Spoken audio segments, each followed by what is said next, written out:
উক্ত আয়াতের মধ্যে রব্বুল আলামিন ইরশাদ করেছেন, ইন্নাল্লাযীনা ইউযুনাল্লাহা ওয়া রাসূলাহু, নিশ্চয় আল্লাযীনা যারা ইউযুনাল্লাহ আল্লাহর সাথে দুশমনি করবে, আল্লাহর সাথে শত্রুতামি করবে, আল্লাহর কথাকে অমান্য করবে, আল্লাহর কথা ডিঙিয়ে চলবে, ওভারটেক করে চলে যাবে, আল্লাহর সাথে যারা শত্রুতামি করবে, ওয়া রাসূলাহু এবং আল্লাহর রসুল আখেরি নবী মুহাম্মদুর রাসূলুল্লাহ সাল্লাল্লাহু আলাইহি সাল্লামের সাথে যারা দুশমনি করবে, শত্রুতামি করবে, রসুলের শান এবং মানের মধ্যে আঘাত করবে, রসুলের আকাশচুম্বী শানের মধ্যে যে রব্বুল আলামিন বলেছেন ওয়া রাফা'না লাকা যিকরাক, যেই রাহমাতুল লিল আলামিন নবীর শান রব্বুল আলামিন কি করেছেন? বুলন্দ করেছেন, উঁচু করেছেন। সেই রসুল পাক সাল্লাল্লাহু আলাইহি সাল্লামের শানের মধ্যে যারা আঘাত আনবে, রসুলের সাথে যারা দুশমনি করবে, আল্লাহর সাথে যারা দুশমনি করবে, লাআনাহুমুল্লাহ, তাদের উপর আল্লাহর লানত, পরিনা নাউযুবিল্লাহ, আল্লাহর অভিশাপ তাদের উপর। যারা আল্লাহর সাথে দুশমনি পোষণ করবে, রসুলের সাথে কি করবে? দুশমনি রাখবে, রসুলের সাথে শত্রুতা রাখবে, রসুলের শানের মধ্যে আঘাত করবে, রসুলের মর্যাদা কমিয়ে ফেলবে। নাপিত যেভাবে চুল কেটে ছোট করে, কিছু মানুষের কাজ আছে, আমাদের দেশ নয় সারা দেশের মধ্যে, বিশ্বের মধ্যে এমন কিছু মৌলবী মোল্লা বের হয়ে গিয়েছে যাদের কাজ হচ্ছে রসুলের যে শান ও মান, রসুলের যে মর্যাদা, সেগুলো কেটে কেটে কি করা? ছোট করা। শরীয়তের মধ্যে যেই আমলগুলো আছে সেই আমলগুলোকে কমিয়ে ফেলা, সেই আমলগুলোকে আস্তে আস্তে মানুষকে মসজিদ থেকে বিমুখী করে ফেলা, আস্তে আস্তে মানুষকে শরীয়তের বাইরে নিয়ে যাওয়া, শরীয়তে যে কার্যাদি আছে সেই কাজের বিপক্ষে কথা বলে শরীয়তের বিরুদ্ধে লাগিয়ে দেওয়া। এরকম যারা করবে তো আল্লাহ বলছেন যে লাআনাহুমুল্লাহ, তাদের উপর আল্লাহর কি অভিসম্পাত, তাদের উপর আল্লাহ লানত ফিদ দুনিয়া। আল্লাহর লানত শুধু আখিরাতের মধ্যে তাদের জাহান্নাম হবে তা নয়, ফিদ দুনিয়া, তাদেরও প্রতি দুনিয়ার মধ্যেও লানত, ওয়াল আখিরা, এবং আখিরাতেও তাদের উপর কি আল্লাহর লানত। ওয়া আদ্দা লাহুম আযাবাম মুহিনা, এরপর রব্বুল আলামিন বলছেন ওয়া আদ্দা লাহুম, ওই ব্যক্তিরা লাঞ্ছনার শাস্তি, আযাবাম মুহিনা, ভীষণ লাঞ্ছনার শাস্তি তারা আখিরাতের মধ্যে কি করবে? ভোগ করবে। তারা সমস্ত মানুষের কাছে সেই দিন লাঞ্ছিত হবে। সেই দিন বিচারের কার্যের মধ্যে তারা যখন দাঁড়াবে, তাদের কাজগুলো যখন দেখবে, যখন রসুল পাক সাল্লাল্লাহু আলাইহি ওয়াসাল্লামের শান ও মান মর্যাদা যখন দেখবে তারা রসুল করিম সাল্লাল্লাহু আলাইহি ওয়াসাল্লামের সেই আরশের নিচে বিশাল ছায়া রসুল সাল্লাল্লাহু আলাইহি ওয়াসাল্লাম উম্মতের জন্য রেখেছেন, তারা যখন রসুলের এই সম্মান, এই মর্যাদা দেখবে, কারণ আল্লাহ তো দুনিয়াও সৃজন করেছে রসুলের জন্য, কাল হাসর ময়দানে মাহশর আল্লাহ তো চাইলে সাথে সাথে মৃত্যুবরণ করার পর আল্লাহ জানেন কে জাহান্নামী হবে, কে জান্নাতি হবে, কে দোজকি হবে, কে অভিশাপ প্রাপ্ত হবে, সেটা আল্লাহ জানে।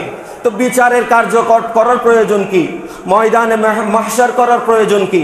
এই ময়দানে মাহশর করার প্রয়োজন একমাত্র এই কারণে যে ওই দিন রসুল পাক সাল্লাল্লাহু আলাইহি সাল্লামের শান মান সমস্ত মানুষ, সমস্ত ইনসান তারা দেখতে পাবে যে এই রসুল সম্পর্কে তুমি দুনিয়াতে কি বলেছিলে, সেটা আখিরাতের মধ্যে যখন দেখবে তখন মনে মনে বলবে, হায় যদি আমাকে দুনিয়াতে আবার প্রেরণ করা হতো, আমি রসুলের ইত্তেবা অনুসরণ করতাম।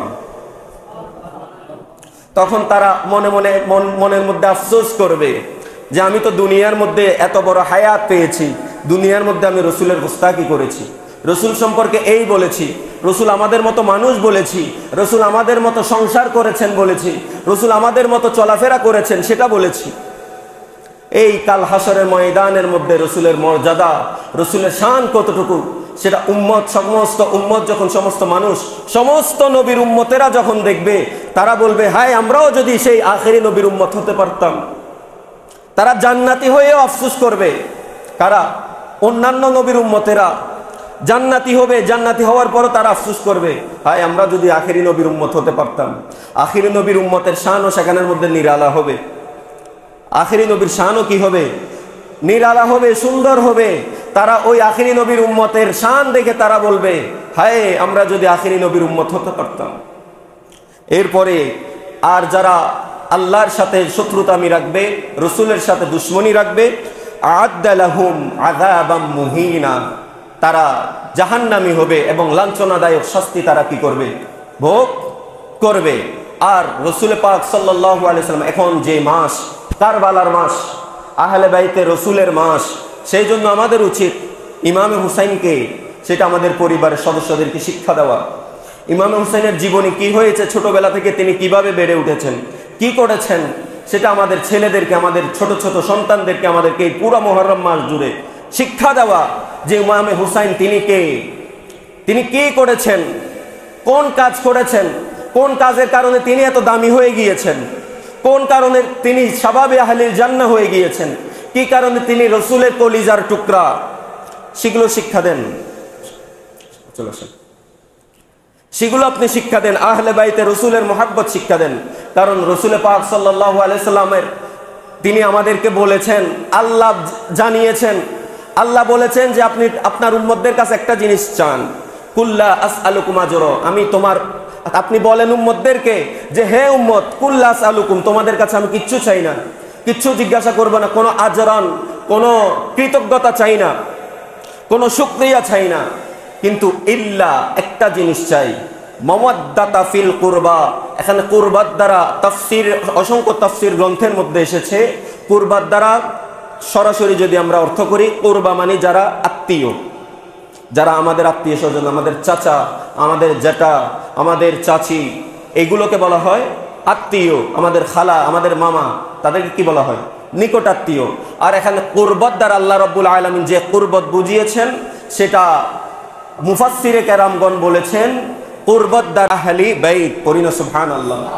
অর্থাৎ রসুল পাক সাল্লাল্লাহু আলাইহি ওয়াসাল্লাম বলেছেন একটা জিনিস চাই তোমাদের কাছে, কিয়ামতের আগ পর্যন্ত আমার এই বংশ, আমার নসলের মধ্যে যতজন বংশধর আসবে, যতজন আমি রসুলের বংশধর আসবে, আলে রসুল হয়ে যারা আসবে, যারা রসুলের বংশধর হয়ে আসবে, তোমরা তাদেরকে মুহাব্বত করবে, পরিনা সুবহানাল্লাহ।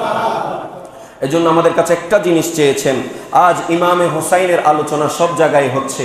এ ব্যাপারে কোন রসুল করিম সাল্লাল্লাহু আলাইহি ওয়াসাল্লামের সাহাবায়ে কেরাম ইমামে হুসাইন সম্পর্কে কি বলেছেন, ইমাম হুসাইন সম্পর্কে সমস্ত সাহাবায়ে কেরামের আকীদা কেমন ছিল, বিশ্বাস কেমন ছিল, যে রসুল পাক সাল্লাল্লাহু আলাইহি ওয়াসাল্লাম যাকে বলেছেন, ফাতেমাকে বলেছেন বিদআতুম মিন্নি, আমার মেয়ে হচ্ছে আমার শরীরের একটা অংশ, আমার ফাতেমা হচ্ছে আমি শরীরের একটা অংশ। আর ইমাম হুসাইনকে কি বলেছেন এই ব্যাপারে হাদিসে মুবারাকার মধ্যে এসেছে যে আন উম্মে ফাদলিন বিনতেল হারিস, হারিসের মেয়ে উম্মে ফজল সর্বপ্রথম ইমাম হুসাইন রাদিয়াল্লাহু তাআলা কে কোলে নিয়েছেন, পরিনা সুবহানাল্লাহ। দুনিয়ার মধ্যে যখন ইমাম হুসাইন এসেছেন, ইমাম হুসাইনকে সর্বপ্রথম যিনি কোলে নিয়েছেন তিনি হচ্ছেন উম্মে ফজল। তিনি বলছেন আন্নাহা দাখালতা আলা রাসূলুল্লাহি সাল্লাল্লাহু আলাইহি ওয়াসাল্লাম, যখন হাদিসের মধ্যে রাসূলের নাম আসবে তখন সবাই অবশ্যই সাল্লাল্লাহু আলাইহি ওয়াসাল্লাম বলবেন, সাল্লাল্লাহু দাখালতা আলা রাসূলিল্লাহি সাল্লাল্লাহু আলাইহি ওয়াসাল্লাম। ওই উম্মে ফজল রাদিয়াল্লাহু তাআলা আনহা রাসূলের খেদমতে আসলেন। আসার পর তিনি বলছেন ফাকালতা ইয়া রাসূলুল্লাহ, তিনি বলছেন ইন্নী রাআইতু, আমি দেখেছি, হুলুমাম মুনকারান লাইলাতা, আমি রাতে একটা বড় ভয়ানক একটা খারাপ স্বপ্ন দেখেছি। কে বলছে? উম্মে ফজল বলছে। কাকে বলছে? রসুলকে বলছে। তো কয়লা ওয়ামা হুয়া, তখন রসুল সাল্লাল্লাহু আলাইহি ওয়াসাল্লাম বলছেন যে তুমি কি দেখেছো আমাকে বলো, আমাকে জানাও। ক্বালাত ইন্নাহু শাদীদুন, সেটা হচ্ছে অনেক অনেক ভয়াবহ, সেটা হচ্ছে অনেক ভয়াবহ একটা স্বপ্ন, অনেক খারাপ একটা স্বপ্ন আমি দেখেছি। সেটা কি? ক্বালা মা হুয়া, রাসূল সাল্লাল্লাহু আলাইহি ওয়াসাল্লাম আবার বললেন যে তুমি আমাকে বলো সেটা কি। তখন ক্বালাত উম্মে ফজল বলছেন রাআইতু, আমি দেখেছি, কাআন্না কিতআতাম মিন জাসাদিক, তখন আমি দেখেছি আপনার কিতআতান কেটে নেওয়া হয়েছে, কিতআতাম মিন জাসাদিক আপনার শরীরের অংশ থেকে কেটে নেওয়া হয়েছে। কুতিআত শরীরের একটা অংশ কি করা হয়েছে? কেটে নেওয়া হয়েছে, ছিনিয়ে নেওয়া হয়েছে। ওয়া ওয়াদিআত ফি হাজরিন, এবং ওই কর্তিত গোস্ত, ওই কর্তি আপনার শরীরের একটা অংশ, সেটা আমার কোলের মধ্যে দিয়ে দেওয়া হয়েছে। ফি হাজরি, সেটা আমার কোলের মধ্যে কি করা হয়েছে? রাখা হয়েছে, মানে আপনার শরীরের অংশ আমার কোলের মধ্যে দেওয়া হয়েছে। তখন রাসূল করিম সাল্লাল্লাহু আলাইহি ওয়াসাল্লাম বলছেন, ফাকালা রাসূলুল্লাহি সাল্লাল্লাহু আলাইহি ওয়াসাল্লাম রাআইতি খায়রান, তুমি যে স্বপ্নটা দেখেছো এ উম্মে ফদল, সেটা বড় উত্তম স্বপ্ন, এটা কোনো খারাপ স্বপ্ন নয়। পড়ি না সুবহানাল্লাহ। তো কি স্বপ্ন, তুমি যে স্বপ্নটা দেখেছো সেটার বর্ণনা কি জানো, সেটার মফহুম কি তুমি জানো, সেটা কি তুমি বুঝেছো? বুঝে নাও। তালিদু ফাতেমা ইনশাআল্লাহ, খুবই শীঘ্রই ফাতেমার কোল জুড়ে আমার কন্যা, আমার মা, আমার ফাতেমা, আমার মেয়ে ফাতেমার কোল জুড়ে একজন সন্তান জন্মগ্রহণ করবে। পড়ি না সুবহানাল্লাহ। তো ইনশাআল্লাহ গুলামান ইয়াকুনা ফি হাজিরি, এবং সেই সন্তান যখন জন্মগ্রহণ করা হবে সেই সন্তানকে তোমার কোলে দেওয়া হবে। সুবহানাল্লাহ। অর্থাৎ তুমি আমার শরীরের যেই অংশটা তোমার কোলের মধ্যে দেখেছো সেটা আমার কলিজার টুকরা ইমামে হুসাইন রাদিয়াল্লাহু তাআলা। সুবহানাল্লাহ বলি। এরপরে বলছেন ফাওয়ালাদাত ফাতেমা, অতঃপর ফাতেমা কি করলেন, একজন পুত্র সন্তান জন্ম দিলেন। আল হুসাইনা, হুসাইনকে কি করলেন, জন্ম দিলেন। ফাকানা ফি হাজরি, এই কথাটা উম্মে ফজল বলছেন, ফি হাজরি, অতঃপর কামা ক্বালা রাসূলুল্লাহ সাল্লাল্লাহু আলাইহি ওয়াসাল্লাম, রাসূল করিম সাল্লাল্লাহু আলাইহি ওয়াসাল্লাম যেভাবে, ঠিক যেভাবে বলেছে। অনেকে বলে যে রাসূলের কাছে গায়েবের খবর নাই, রাসূল দেওয়ালের পরে কি হবে সেটা জানে না। এটাও একটা, এই হাদিসটাও একটা গায়েবের দলিল। রাসূল কিভাবে জানে যে এই স্বপ্নের মাধ্যমে যে একজন ফাতেমার ঘরে একজন সন্তান, পুত্র সন্তান জন্ম দিবে, সেটা ছেলে হবে না মেয়ে হবে, সেটা রাসূল কিভাবে জানে? সেটা রাসূল কিভাবে জানে যদি ইলমে গায়েবের খবর যদি রাসূল না জানতো? শুধু তাই নয়, এবং বলছে যে এবং যেই সন্তান জন্ম দিবে সর্বপ্রথম সেটা তোমার কোলে দেওয়া হবে। সর্বপ্রথম কোথায় দেওয়া হবে? তুমি উম্মে ফদলের কোলে দেওয়া হবে। এই হাদিস দ্বারাও ইলমে গায়েব সাবেত। এরপরে রাসূল করিম সাল্লাল্লাহু আলাইহি ওয়াসাল্লাম কামা ক্বালা রাসূলুল্লাহ সাল্লাল্লাহু আলাইহি ওয়াসাল্লাম, তিনি বলছেন যে রাসূল যেভাবে বলেছেন, যেমনটা বলেছেন ঠিক তেমনই ইমামে হুসাইন জন্মগ্রহণ করেছে এবং ইমাম হুসাইনকে আমার কোলে তুলে দেওয়া হয়েছে। সুবহানাল্লাহ। ফাদাখালতু ইয়াওমান আলা রাসূলুল্লাহ সাল্লাল্লাহু আলাইহি ওয়াসাল্লাম, একদিন আমি রাসূল করিম সাল্লাল্লাহু আলাইহি ওয়াসাল্লামের খেদমতে গেলাম। ফাওয়াদাতুহু ফি হাজরিহি, এবং ফাওয়াদাতুহু আমি রাখলাম, হুর মর্জা হচ্ছে ওই হুসাইন, ইমামে হুসাইন, আমি হুসাইনকে রাখলাম। ফি হাজরিহি, তাকে আমি কোলে, তাকে হুসাইনকে তার রাসূল করিম সাল্লাল্লাহু আলাইহি ওয়াসাল্লামের কোলে দিলাম। সুম্মা কানাত মিন্নি তিফাতাহু, এবং তিনি অন্যদিকে মনোনিবেশন করলেন। কে? উম্মে ফদল। তিনি অন্যদিকে তাকালেন, অন্যদিকে গেলেন। ফাইযা আইনান রাসূলুল্লাহ সাল্লাল্লাহু আলাইহি ওয়াসাল্লাম, তখন হঠাৎ করে তার চক্ষু মুবারক, ফাইযা আইনান, তখন হঠাৎ করে উম্মে ফদল রাসূলের দিকে তাকালেন, দেখলেন আইনান রাসূলুল্লাহ সাল্লাল্লাহু আলাইহি ওয়াসাল্লাম তাহরিকানি দুমুআ, তখন তিনি দেখছেন রাসূল পাক সাল্লাল্লাহু আলাইহি ওয়াসাল্লামের চেহারা মোবারকের মধ্যে যখন তাকাচ্ছেন, অথচ ইমামের হুসাইনের নাতি, কলিজার টুকরা নাতি ইমাম হুসাইন রাসূলের কোলের মধ্যে, কিন্তু রাসূল অঝরে, রাসূল করিম সাল্লাল্লাহু আলাইহি ওয়াসাল্লাম কি করছেন? অঝরে কান্না করছেন। অশ্রুসিক্ত অবস্থায় চোখ লাল হয়ে গিয়েছে রাসূল অঝরে কান্না করছেন। তিনি ফুলে ফুলে রাসূল পাক সাল্লাল্লাহু আলাইহি ওয়াসাল্লাম ইমাম হুসাইনকে কোলে নিয়ে কান্না করছেন। এই অবস্থাটা উম্মে ফদল দেখলেন। ক্বালাত ফাকুলতু ইয়া নবিয়াল্লাহ, তখন তিনি জিজ্ঞেস করলেন, ইয়া রাসূলুল্লাহ বিআবি আনতা ওয়া উম্মি মালাক, আমার মা এবং আমার বাবা আপনার কদমের মধ্যে কোরবান। সাহাবার আদব দেখেন, তারা রাসূল পাক সাল্লাল্লাহু আলাইহি ওয়াসাল্লামের সাথে প্রথম কথা কিভাবে বলছেন? প্রথমে বলছেন যে আমার মা এবং আমার বাবা আপনি রাসূলের কদমের মধ্যে কি কোরবান। এরপরে কথা বলছে ক্বালা আতানি জিবরাইল, তখন আপনি কি কারণে কি করছেন, ক্রন্দন করছেন, কি কারণে আপনি অশ্রুসিক্ত হয়েছেন আমাকে একটু বলেন।